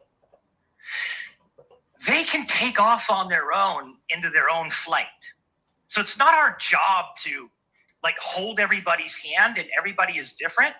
But specific to PTGC and Pulse Chain, it's just a simple, natural conversation. We share with them what we're involved with and why, and they raise their hand. You onboard them, and you don't tell them to do anything else from there. If they do, that's on them. Yeah, man. And the good thing is that these 5 people that I've actually got a meeting with one of them tonight, and the other 3 to 4 over the next couple of days. They're ready to go. They've got funds ready to go. They know they actually know I know, quite a bit and heavy into crypto now. They understand that. They don't understand how it all works, but they understand that I understand it. Okay. So I'm going to give them the rundown and everything. But it's the good thing is that they're willing to. They've got funds ready to go and they're willing to invest, but they won't get into it like we are. They won't look at the charts. They won't get on X. They won't follow it like we do. No, we don't even want people doing We that. don't want them to, though. Exactly. No. We don't. Hey, Coon. Hey, mate. I'm actually in Sydney. You're in Sydney, yeah? Yeah, that's right. Yeah. Yeah. So I haven't ever spoken in one of these spaces, but hey, guys. So Sydney, I don't know if anyone knows, has one of the most expensive property markets in the world, and it's due to scarcity. So there's this property price that is exponential because there's too many people. So I think, Good point. Personally, your pitch to anyone in Australia, in Sydney, this is what I do, is to explain the scarcity principle and explain that if you get in early into Sydney property in the 1970s, you could buy a piece of property for $100,000, which is now worth, I know people, as you would know, their properties are worth $10 million. So my thought around this, guys, is just choose the angle of the person. As you said, Mando, feel out what they're... I've onboarded people because they love Somi, right? They're a young guy. They love Somi. Yeah. They love his energy. Yeah. So that's onboarded people that I know, younger guys. But for the serious investor we're talking about to onboard, I think personally, just in our case, Coon, because we're in Sydney, when I speak to people, I go into the scarcity principle and explain that this protocol is the top performing protocol on Pulse Chain. The price history is great. It's done more gains than anything else, and it's held levels. So the levels it's at this time last year in September. So 12.77% of supply is burnt already, and it's projected to be more than that, right? So, look, that's just my 2 cents. And focus on the index as well. I think focusing on the index is a big thing. Correct. Yeah, man. I'm glad you came up and said. And just one more thing. Not to, I've run a lot of businesses. My businesses have been hired by BlackRock, but to actually market BlackRock's equity funds. And look, not to boast, not to brag. It's just experience that I have. I was in traditional, TradFi. Now I'm in DeFi. I found PTGC early. I'm early Hex guy, all that. So, I think it's just using that history. And I only say that to say I can't stand BlackRock personally, obviously, but they own 800,000 Bitcoin, right? So because these analysts get in early, so I just try to just generally help people to do their own research. You can't do too much, but it is tricky with Pulse Chain because you've got to onboard. To get them into PTGC, you've got to get them into Pulse and that. So look, it is tricky, but I think the scarcity principle for me, and also just education. Let them, let's show them the chart, show them the appreciation of PTGC, which is actually incredible, guys. So. I think that's a great point you brought up because, you find out what their likes are and what their hobbies are, and say, like you said, property in Sydney is crazy expensive, but the value of property over the last 40 to 50 years, every 10 years, every decade, has just gone up more than double. Exactly. And to have that as a comparison and say, listen, this is actually think about purchasing property, but back in the 1900s. Exactly. You're making that comparison. You're saying you're getting digital property on a chain that's going to be, if this thing becomes what we expect it to become, you're buying in the center of Sydney's CBD. And mate, only 3% of the US population has more than $500 of crypto. So just everyone do the math. Let's just do the math. So look, that's my 2 cents. So you guys carry on. Yeah, I think you make a great point. I think you make a great point to have a couple great bullet points as to when you do meet those colleagues, and they ask you, well, what are you involved with? I'd like to know. And then you just right off the cuff say, look, this is one of my best plays, and let me just give you 3 bullet points as to why, right? If you're in Australia, that's a great piece of information because it instantly connects with them. You know, psychologically, viscerally, they're like, oh, wow, I get that. Like there's just not enough houses to go around, right? And you can see that in the price. Yep, and people FOMO buying. You got 200 people lining up in the property just out of Sydney, you know, more just to get into one rental. We're talking rental properties. So those who have held, obviously, it's exponentially shorter times in crypto. Killing it. Yeah, it's crazy. Yeah. They're absolutely killing it. And what is the rate at which you guys went from a normal market to this massive demand and the price exponential? What's the time horizon? It was, I mean, you might be able to explain this too, Koon, but it was because there was basically people can offset like their income tax. So like if your property, you might be able to explain it better, Koon, but it's more so around negative gearing. So you can just write off expenses from your property with your income, basically. So yeah, but the time frame, Mando's asking the time frame, like the last 30 years has just gone, just absolutely parabolic. But when 20 years ago, they introduced those laws. It was probably what 2000, and I think it was in the 90s they did it, and it's just kind of it was stagnant in the 90s, Mando. So yeah, in terms of time, but then it just went exponential from after the GFC, and also because of Australia was kind of sheltered a little bit from without going into the macroeconomics, but basically when the quantitative easing came in, it just cycled into property, and exactly what's about to happen with crypto. It's going to be, I don't know if you guys know, but when they do quantitative easing, 11 cents to every dollar goes into cryptocurrency. So I'm not an expert in the property market. All my time is in cryptocurrency. So introduced to Bitcoin at $1, I'm right in there. So crypto, the ecosystem we're in, guys, just to give you a little moon maths, it's going to be unbelievable due to scarcity and due to just, mate, like PTGC, what I've seen already, just strap yourself in because and the reality is that there's just not a lot of people in crypto, in this kind of crypto, compared to the population of the world. And there's not a lot of crypto out. I mean, there's not legitimate ones, right? It's just there's meme coins and shit like that. But yeah, I think that's a great point that you make. Try to connect culturally with what is hitting them, what they understand. What they understand. Yeah. That might be a Hexplain video, right? Like an infographic. And I've been thinking about doing this, by the way, guys, just to, because of that experience, just BlackRock coming to my business and saying, how do we market an equity fund? It's quite, and so for me, just to go back to your point, Gray, as well, about it's kind of, I think like the main thing is just removing the complexity from the discussion as well. For me, it's the capital appreciation and the tax-free distribution of to holders, right? I don't even go into the index thing too much. I just explain how a tax token actually works. But it's just the key really is just to go, cool, is this guy a young guy that's going to connect with Somi, even though he's not a particular PTGC, he does talk about it, but, or is he a, or her send him a Hexplain video?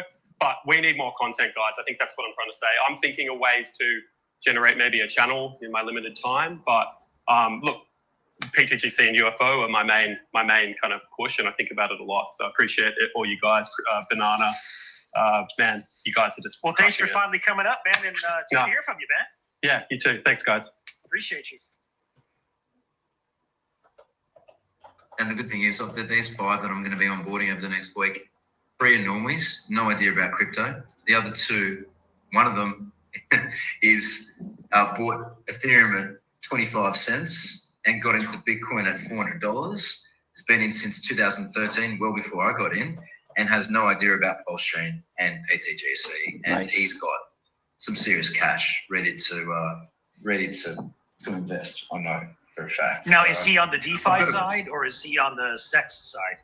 No, he's on the SEX side. He's not on the DeFi side. Oh, he's on the SEX side, and for some reason, I'm going to learn about it. But he launched his own NFT startup, but I never got into NFTs. I hate it. Yeah. See, he's already trying to sell you on his NFTs, bro. Nah, he's not, man. No, I think I'll be winning the battle of selling, the products over instead of him selling me. But yeah, no, it's good. There's a good spread of different characters that I'm going to be. But the truth is that the prospect will tell you if they're the type of person that wants the more information. Right? Yeah. They'll tell you just do they want the TMI, or are they okay with just taking your picks and being onboarded with something new? It's not a hard discussion. No, it really isn't. They tell you what their interest level is and how deep they want to go. And I never go deeper than they're telling me they need to go. Because there's no you don't reason want to overload them if they don't want, if they're not going to, if it's just going to glaze over them. Yeah. Correct. Now, I had a conversation with Trevor when he first came in. He immediately put me on a call, on a Zoom with one of his good friends who's like 30 years financial planner, and immediately met him. Really nice guy, but I could tell that he was completely capable of handling the index explanation of how the system worked.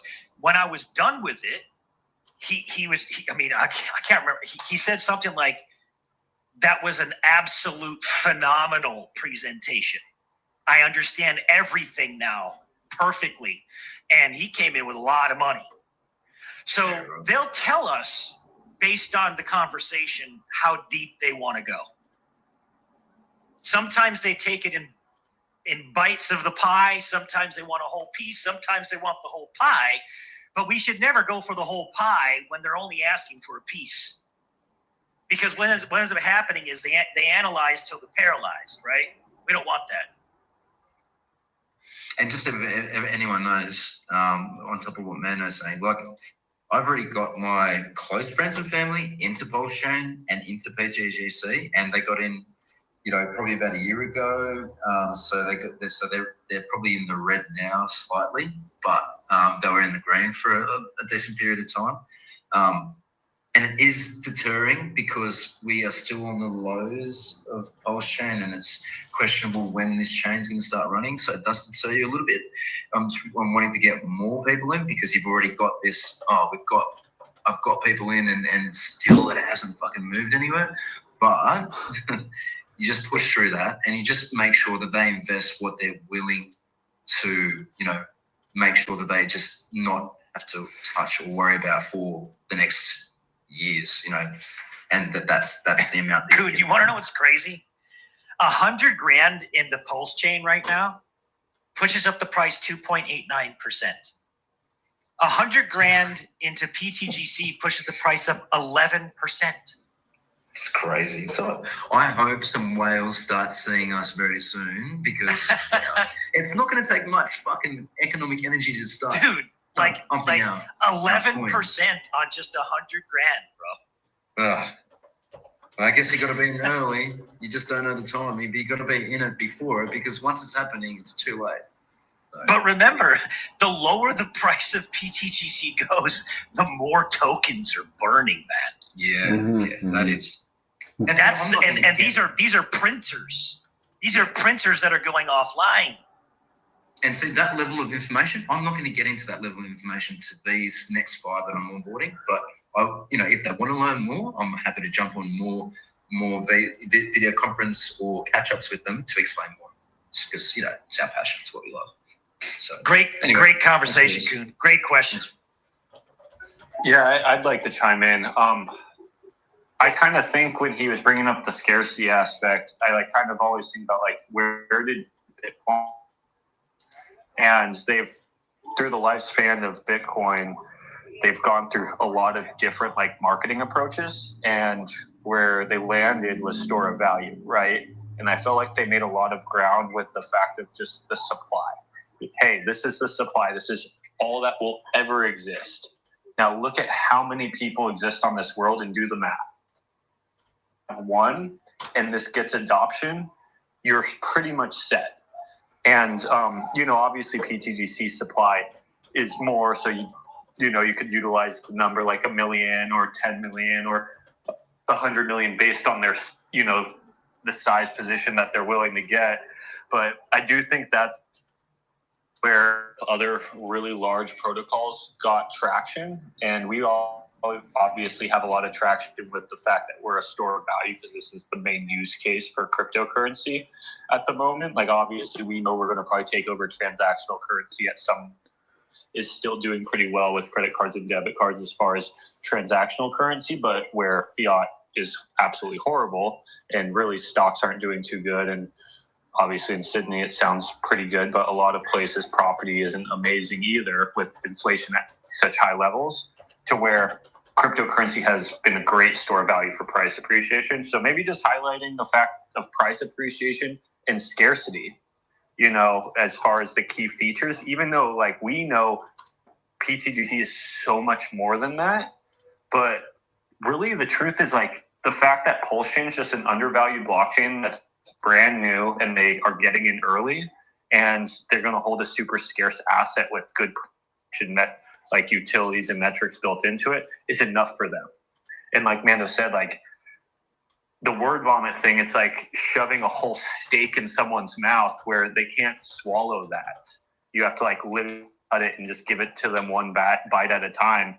And the truth is, the first night they probably can only take one bite, and it's just the basics. Yeah, they understand scarcity. Most of us do. Mm-hmm.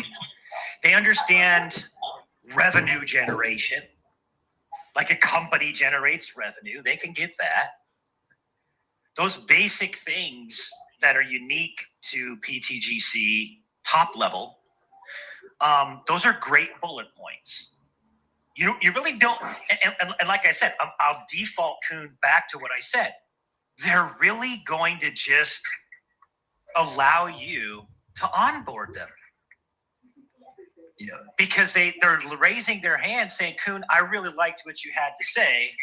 I'd love to get involved with that. And I'm just going to trust you initially with the things that we're going to get into. I'm just going to trust you. And they will trust you if you're in them as well. They will trust you. 100%. The energy that I brought to the conversations when I had it on Saturday night with these boys that I hadn't seen, and some of them in almost 10, 20 years, the ears pricked up and they could see the excitement. So, yeah, for sure.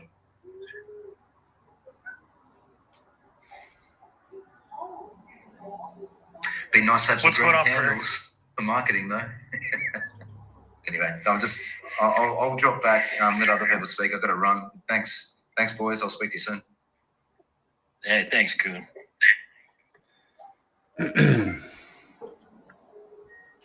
It's real quiet over on YouTube. We've just been enjoying the conversation. It's a good conversation.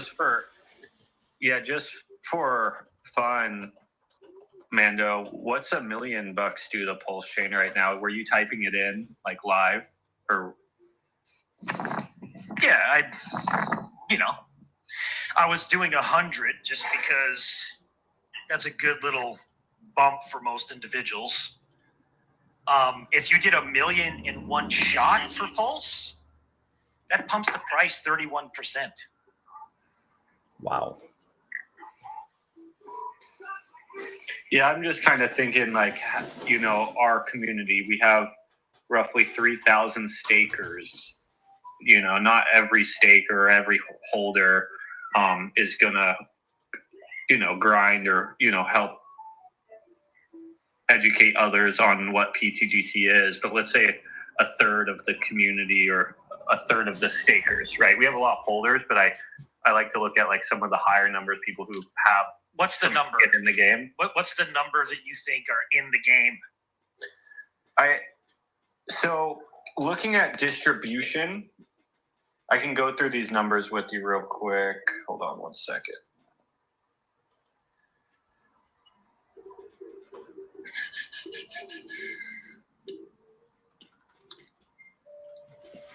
So distribution.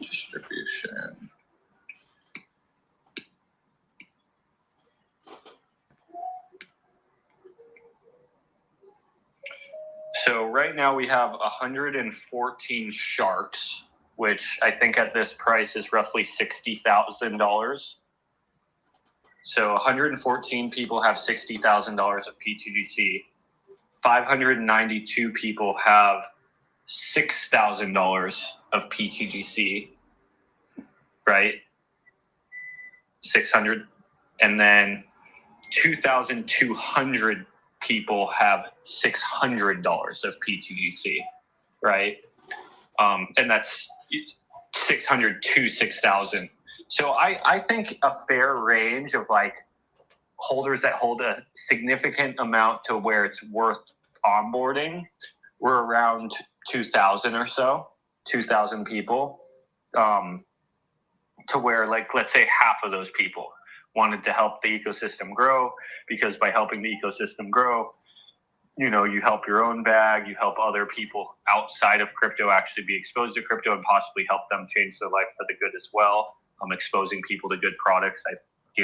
One of our community members said he felt great this morning having his buddy hit him up saying, well, I'm up 20%. This is awesome, because it's a no coiner that's never experienced something like that before in his life. If you get into like a diversified stock account with your bank or something, you get 10% that whole year. Obviously crypto is a lot volatile, so it could go down, but if we can get these things up, obviously onboarding appreciates the price and helps everyone win. But so let's say 1,000 people at an average of $5,000. So 1,000 people, if that comes from one user or multiple users, because some people, can't bring in 5,000, but maybe they, make a couple more phone calls and they bring in multiple people. 1,000 people getting in $5,000 is $5 million.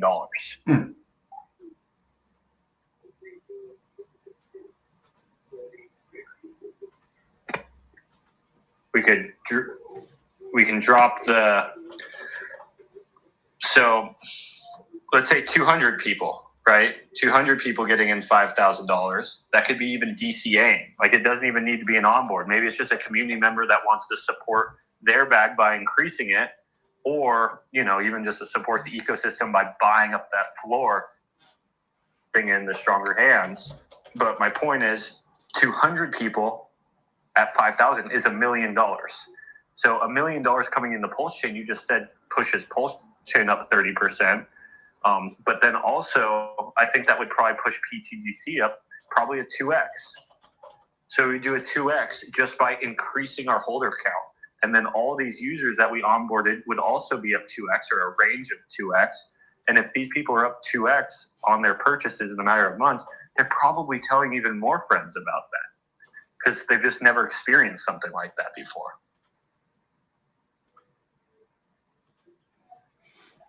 Yeah, I mean, 33 grand pushes up PTGC almost 5% right now. So I'm not talking in like what purchase. I'm saying like in a a month span, if our community went to work and started making the hard phone calls. Oh yeah. I mean, I get it. And the truth is even if Pulse Chain kept on going down, you'd still have a mega uptrend on this asset. It wouldn't even. We could have an uptrend, and we could spread our ratio against Pulse Chain a lot easier to the upside if Pulse Chain started going down, if our community was actively onboarding brand new users. Because the lower Pulse Chain goes, our liquidity becomes that much less, which then makes it that much easier for us to pump.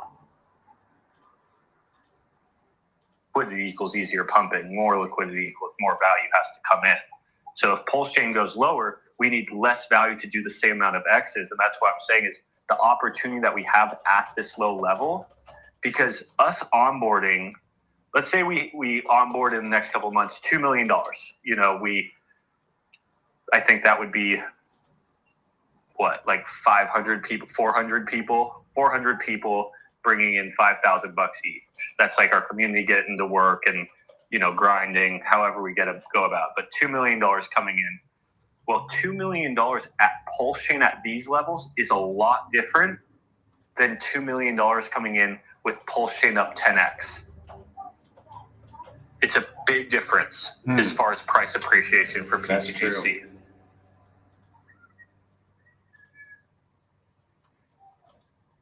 And it's also better for the user. You know, what do you think's more risky, getting someone in after pulse chain's up 10x or before pulse chain's up 10x?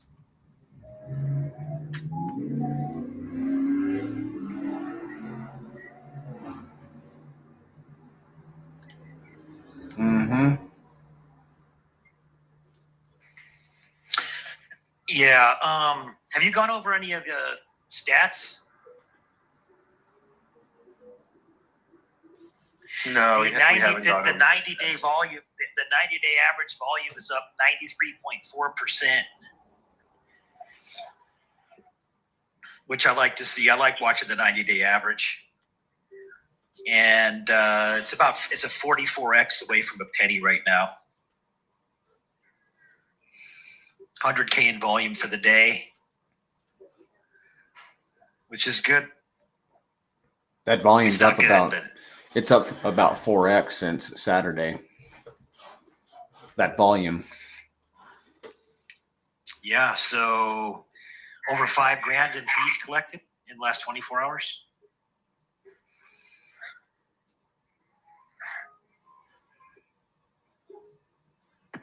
Like even at these levels of like pulse chain basically being what it is, the system's literally generating $2, $3, $4 million in fees. It's crazy. Yeah, you know, that's kind of what, like, a lot of people, volume is based for user purposes, and it's a constant of all blockchains and all assets in dollars, right? But you can also look at volume and pulse. Like Richard was recently talking about this too, is when you look the volume bars on the ETH chart, the volume bars are not actually in dollars. They're based on ETH. So that's why the volume is going down over long periods of time, because ETH coming worth more. So even though volume's up in dollar amounts, if the amount of ETH that's moving is less, you'll actually see a shrinking amount of volume. So really think about that, right? Is pulse chain in its early stages to where the amount of volume in dollar amounts is very low, but maybe in quantity of PLS, it's actually higher. And where quantity for PTGC is because our asset is so strong on chain and we have so much PLS backed assets in our liquidity and we generate revenue off of that. Every single day there is an amount of value that you could relate to PLS terms that we're generating. Today it's $5,000. If you rate $5,000 to what PLS is worth today, I don't know how many PLS that is. It's 100 to 200 million. Does that sound close? I'm just guessing. My point is 200 million PLS of value just today. What that means 10 years from now, 5 years from now, is crazy to think about. Because that value is being pushed into really important places. It's being pushed into strong hands as wallets via APY, encouraging people to hold, showing people the value of holding this asset. It's going to the buying bird, it's going to the LP ad. So even in the future, with these times that we're having right now with PLS so low, a lot of things are happening. You just can't see it because everyone's minds are based on dollars. But the amount of, good we're doing for the ecosystem, the fact that we've bought and burnt 12% of the supply of PTGC off the market, that's 12% of the supply that normally is in users' hands that do sell in the future. We've out.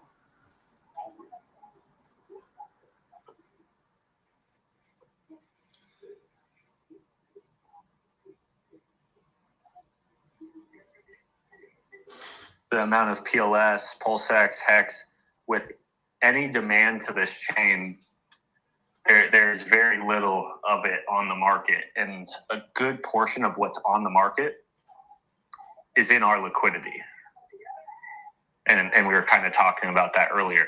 The only way that any of those assets can actually be accessed is by owning PTGC first. So even if you want to access it, just to buy it out of our liquidity pools, you PTGC first to get it.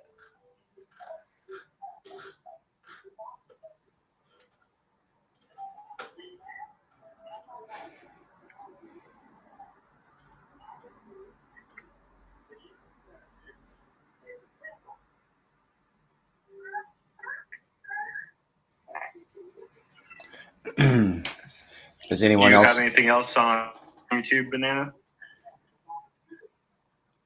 No, nothing on YouTube.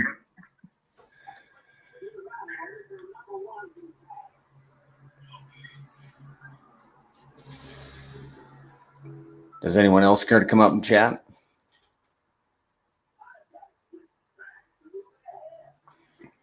Guess we'll see what happens later this week with Richard Hart or macro economics. Hardly a week goes by where there's some kind of surprise. Yeah, I'm definitely interested to see if anything happens with the value that's been shifting around. It definitely feels like something is coming, right? For me, it just feels like prepping for something, being used or not being used, who knows? But, we are getting pretty late in this cycle. And we are still so low that, I do believe we need to start making our way in the right direction here soon. It's kind of one of the reasons why I'm calling on our community, like, hey, it's on us now to get us going in the right direction, right? We're at really great places for onboarding, getting ourselves going, and let Pulse Chain catch up with us. Because we do it 2 to 3x now before Pulse Chain. Well, now we already got our multiplier 2 to 3x. We don't have to worry about it as much later. We know the code's going to do the rest later. Also, if you're onboarding people in real life, you want to get them in at lower prices. So right now, it just kind of makes sense. Yep. It's almost like you're doing them a kindness, by getting them in now. 100%. A lot of people probably look at it like, if you really think about it, you're like, I'm going to tell them about this either way, but I want to tell them about it when I'm up more. You know what I mean? It's like, yeah, that's probably easier. You can say, oh yeah, I'm in this thing and I'm up 5x. Like, how cool is that? It's changing my life right now. But it'd be probably better if they're somewhat along for the ride with you. Obviously harder because you're like, hey, I'm not changing my life quite yet, but you can possibly change your life while I'm changing my life. And then you're on the ride with a friend or family member, which is kind of cool too. I agree with Mando. I think exposing people to crypto Twitter and Telegram is just a risk factor at this point. You go on crypto Twitter and it's just negative and people lying, spreading this and saying that. Weird emotions going everywhere. Where Telegram even a risk is a lot of these people don't understand how of a risky environment Telegram is. And next thing you know, your family member got DM'd by someone saying they're helping them and they got their wallet drained because they don't actually understand how risky this stuff is. Yes. So I did just not exposing them to a very horrible place, just because the place exists. It's kind of like, dropping your kids off in some bad neighborhood just to show them that this place exists. Like, it's just asking for an issue to happen. So why do it? Let's keep them in a well-guarded environment to where they can have their thoughts and not be pressured into thoughts by, different entities or, obviously people writing something like, oh, Dev had to relaunch, connect here. And then they just connect and drain their wallet, Mm-hmm. People get tricked by that stuff all the So time. what do you think is the best strategy to market and onboard people? So right now for myself, I'm just explaining them the opportunity that we have here on Pulse Chain as far as it being a first cycle blockchain, and showing them, you've heard of Ethereum, right? That's done a 10,000x. Probably Solana, right? That's done 1,000x. Bitcoin, I think at this point is probably done 100,000x, but you could just say a 10,000x for Bitcoin as well. So there is opportunity. There is also risk. And then just letting them know that there's a product on Pulse Chain that has done extremely well and has really promising gains as far as being one of the best products on the blockchain, and has proven to be. And then I don't think there's setting them up, helping them get set up, and just say, hey, if you have any questions, or if you need help, or you need to look at your portfolio, like, this is how you do it. But there's no reason, in my opinion, to actually put them on Twitter at this point, or put them into Telegram. We can actually be like the direct link for them if they have any questions, if you onboard them in that nature. Like, a lot of my in real life onboards, they don't even really know how involved I am. I'm just helping them with getting in to something I believe in. Yeah, I'm just thinking then how they're tracking the development and the emotions in the community. Wouldn't that be important that they do come onto the social media, Twitter, and hell no. Yeah, as far as developments go, like, that's one thing I think that's powerful about having a fully complete product that actually functions and works as it's intended. A lot of other products out there, it is that situation where you're waiting for developments to come out, which are like promises of the future. And honestly, those promises usually never come true. They're just like a carrot to keep the rabbits running, or, that analogy. I don't know, because I've been to many events, right? I've come across thousands of people. I'll be taking my painting out to carnivals, festivals all throughout the UK. And I have to mention them about Twitter, because I said, this is a place you're going to find the real influencer. Here's where you're going to find a Mando, you're going to find a Moon King. And if you want to step on the spaces, go to their channel, the YouTube channel, which quite a lot of them have done. Yeah, and honestly, the main place I think I would put someone would be Prairie Banana's YouTube. And I don't mean that any bit to say that I don't want them to be guided by Moon King or anything. It's just the space that crypto Twitter is right now is a bunch of people lying about situations that benefits them, and they don't care about actually helping people. They care about helping themselves. That's like the rule that a lot of people don't realize when they first come into crypto, is a lot of people who are out there aren't actually out there to help and guide people. It's to financially help themselves, right? 99% of products that are launched don't fail because the product's bad. It's because the people behind that product, their only goal was to get the valuable assets out of your wallet into that liquidity pool, so then they could then go get that good value out of that liquidity pool into their wallet. Yeah. And they're willing to pretty much tell you anything you want to hear to do so.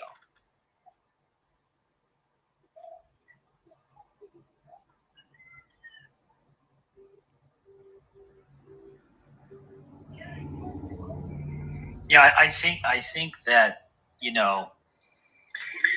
we forget that a lot of the legacy markets, people just give their money away to people to invest for them. And I remember I used to listen to John Patitucci, and the name of his show was Don't Invest and Forget, because the large majority of individuals are calling up, are handing their money over to these firms that are charging them all these fees and putting them into all these products. They don't even have a freaking clue where their money is half the time.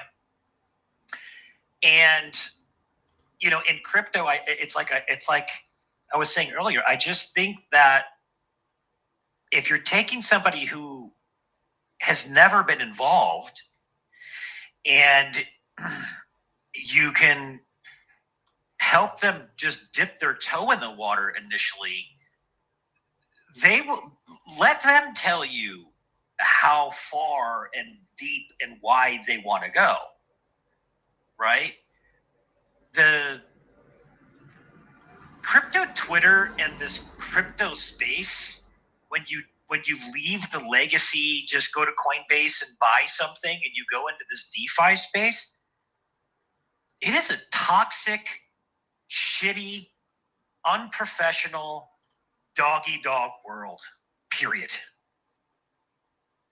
Now, there's some good things about it, but more than not, man, it's like you get the sense of like sending your kid to college and just you dropped your daughter off on the curb and she's going for the first time. You're just like, oh Lord Jesus, please protect my daughter.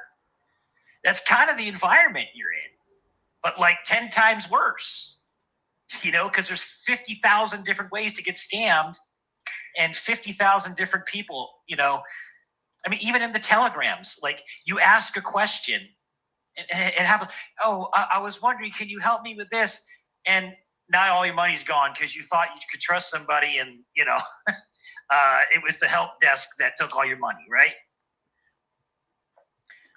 So I guess it's just, the conversation really is just, right now that we're having is just, instead of waiting for Pulse Chain to go up in value, for the people who believe in the product that's built on top of the dumb pipe we call Pulse Chain, which is the Grays ecosystem, and for people who are raising their hand to learn with just an initial amount of money, and hey, I would love to learn this, Mando.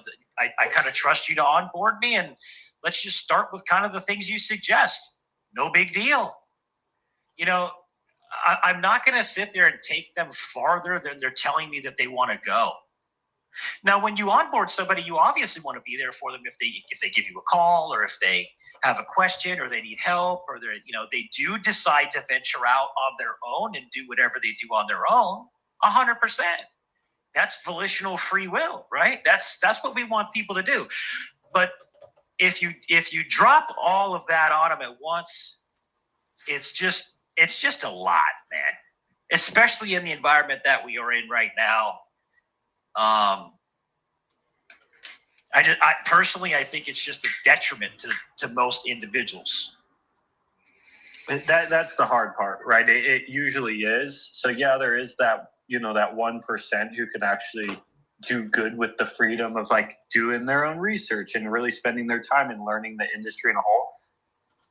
It's to come in almost steps, right? And it's a very serious conversation that I think needs to almost happen on its own. Like, hey, when you go into this world, there's going to be everyone and everything thrown at you. And you have to understand, this is like the biggest thing for me to understand is 99% of projects are going to fail. They fail for tons of different reasons. Bad code, bad actors, bad product market fit, a good idea, good actors, but just didn't fall on the right ears. The list goes on and on. But it's and really it's not even projects failing. It's just scammers scamming your wallet. Or that, right? That's like the next and all your conversation. Money's gone. Yeah. Yeah, that's my thing. Even when I onboard people, user error. It's user error normally. It's them mixing crypto and social media. It's all these things. So I set them up, hardware wallet and even social media. Like luckily I'm not really onboarding them to Twitter and Telegram and stuff like that, but I have them buy a cheap laptop. It's $200 to keep it completely separate. Whatever weird searches you're doing on a daily basis, just separate it. And then the next one is the Telegram, right? Like people don't understand that every message that pops up that says the Grays currency, that says like, oh, wallet migration, just connect here. Like they think, oh gosh, I need to connect real quick and make sure I get this airdrop or whatever. And it's not actually me. It's just someone that wrote the Grays currency and stole my, my PFP. And the average person understands the lengths people are going in this industry to steal the valuable assets from their wallet. So a lot of them, a small obviously will succeed and they'll find their way. But a lot of them, their safest just you helping them get involved, exposing them to this once in a lifetime opportunity. And hey, here's PLS Folio. Put your address in here and you can literally watch your portfolio every single day. But as far as this hardware wallet and this laptop goes, put it away. You can look at PLS Folio on your phone. Put this away until you're ready and a call, and I'll kind of walk you through all the steps again if you want to take profits or, you want to DCA in. A great example from Saturday is the guy actually wants to DCA in more now because he's had such a great experience. Yep. So I think in the next few days, after Coinbase clear next group of value, he's probably going to buy even more PTGC and UFO.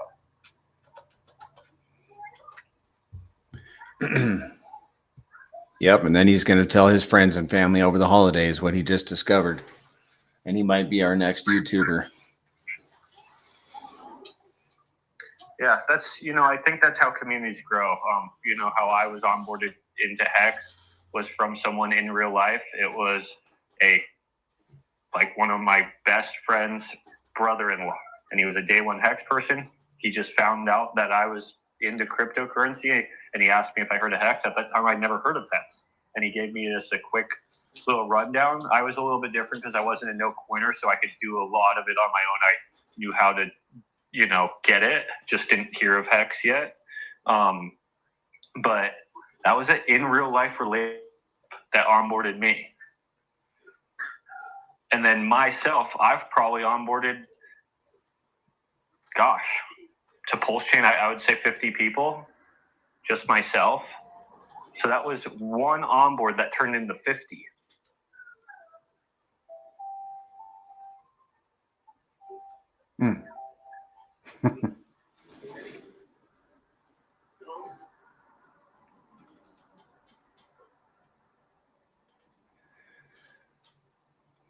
Well, Zen, have we had a day? Are we wrapping it up, or it's 8:30 where I am? We've been on for almost 2 hours. Oh, you can't hear me. Well, Do you Zen, guys have anything else? Yeah, I don't have anything. I was just commenting that we've been on for almost 2 hours, and it seems like it's a little slow right now. We'll get a better post on X out this coming Thursday for the Saturday spaces.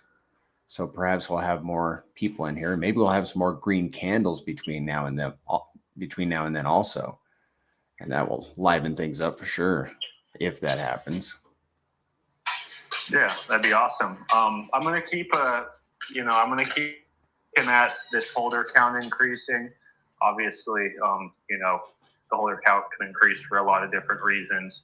But if our community wants to, do anything in the meantime, we are doing an extreme push on the in real life onboarding PTGC, obviously for Pulse Chain too, because anyone getting PTGC also has to get Pulse Chain. Mm-hmm. And I believe this will help PTGC make some serious ground coverage for the overall success of the asset at these low levels. We don't want to just take these low levels for granted. There's a ton that we time until the next move. And I think we'll be very appreciative that we did it at these times. So. Yeah. More information on that forthcoming. Zen, do you have an approximate ETA? I mean, no holding you to it, but was the new site in DApp? Do you have any idea like when that rollout might be? Is that like 5 months out, 6 months out, 2 months out? I mean, where are we at, you thinking, with that? Well, I think it's a matter of weeks. The stats page is pretty much done. I just sent them some markups. All the dApps are, I believe, going to be functioning by the end of this week properly, but I do have a somewhat extensive testing period for the dApps. That doesn't mean that some of the easier tool on the site can be put public before the dApps are put public, which is probably what's going to happen. I'll probably just make the dApps not accessible until those are fully tested out and audited, most likely. And but as far as the stats page and the onboarding page and et cetera that we're working on, which I think is very necessary, even if we threw together a little brochure for people to pass around in the meantime, I think that would help a lot as well, just to create a good conversation starter for the onboarding page, if that's what you're kind of referring to as being important. No, I was just referring to just the main site, not even the onboarding stuff that's being worked on. But yeah, I think we're at the point where we're within the month. Design is all there. Couple months, okay. Yeah, design is all there. Stats page is mainly what I've been working on, and it's pretty much there as far as I think as far as what I'm looking for. I had some adjustments, but that was about it. Yeah, I feel like I'm definitely 90% done with it. It's just like the little fine tuning and then the testing, which this is the third time they've made this dApp. So I think the testing is going to go a lot better because we've done it 3 times now with the same team. So they're starting to get a handle of what you're looking for. Yeah, when I mean 3 times, we had the original PTGC website made, and then we added UFO, which was a whole nother testing phase. So we're not going through like that extensive a testing. They know what every button needs to do.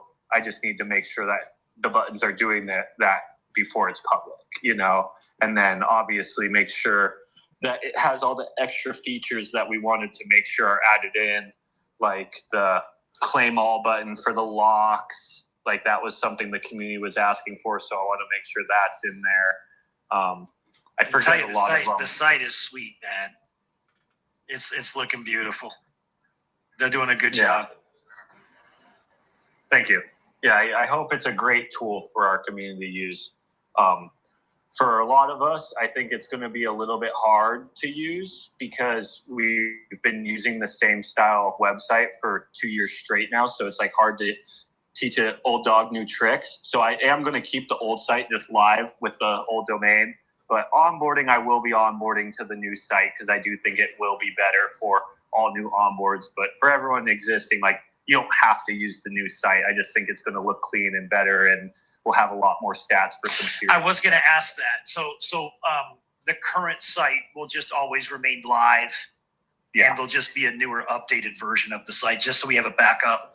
Yep, that's the plan. We'll have, we have that's comms, great, which is always a backup. We'll have the current one, which will always be a backup at the current domain that we have now, and then we already have the next domain kind of picked out, which is Go PTGC, and we will create a whole entire site for just this new website. Almost like the idea behind it is, hey, I'm just a community member, and this is what I'm building for the community, and just like that, you know what I mean? And just like anyone could do, technically. Yeah.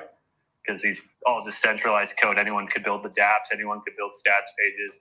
Anyone could build anything for the protocol. Awesome.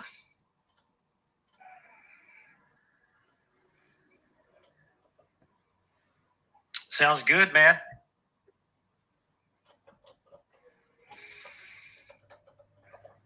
Yeah.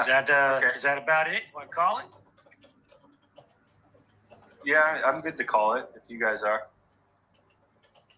So if we've got nothing else, Prairie, it's probably a good time to get back to the fan. Yep. Okay. We're set, man. Awesome. All right. See you guys. Yep. See you, Zan. See you, Mando. See you guys. Yep. Take care. All right, ladies and gentlemen, that was it.